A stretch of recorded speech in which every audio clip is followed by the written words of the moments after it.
Do you know who Milton Friedman was? We have his philosophy to thank for bringing us the current economy that has everyone except the very rich scraping to get by.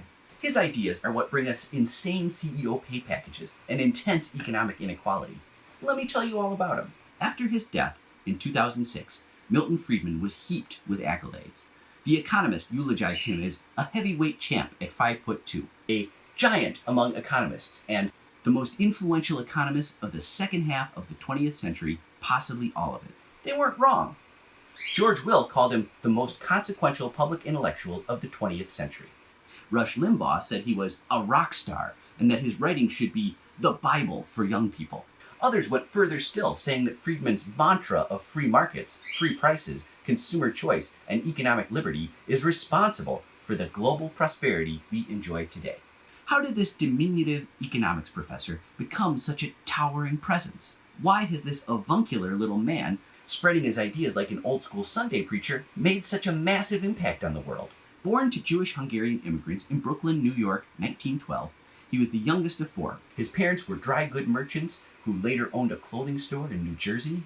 Friedman zoomed through high school, finishing at 16. He graduated Rutgers during the depths of the Great Depression and headed to the University of Chicago, where he met his future wife, Rose, another economist. After cycling through some brief stints in government jobs, he found his home at the University of Chicago in 1946. By that time, it was already being called the most conservative economics department in the world by the school's president. In his earlier days, Friedman styled himself a neoliberal, the neo meaning new, differentiating himself from the New Deal liberals of his day, whom he saw as distorting the meaning of the word liberal from its origins into a more touchy-feely brand of state generosity and sympathy for the underdog. Friedman was devoted to the classical liberalism of the Enlightenment period, represented by philosophers like John Locke, David Ricardo, and of course, Big Daddy Adam Smith.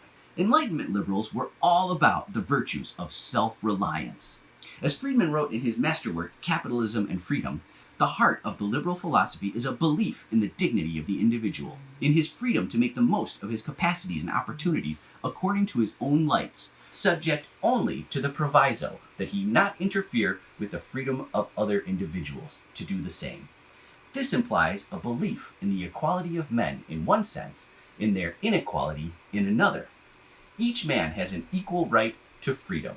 Expanding on the ideas of economists like Ludwig von Mises and Friedrich Hayek, creators of the Austrian school, Friedman's free market theories became known as the Chicago School.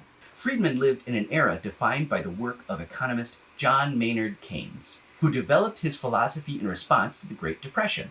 Keynes thought the government should play a role in supporting full employment, high tax rates on the rich, and building a decent social safety net to keep poverty at bay. These views were so pervasive that it was known as the post-war consensus, every bit as powerful and accepted as today's free market consensus. The Austrians and Friedman sought a back-to-basics approach to economics.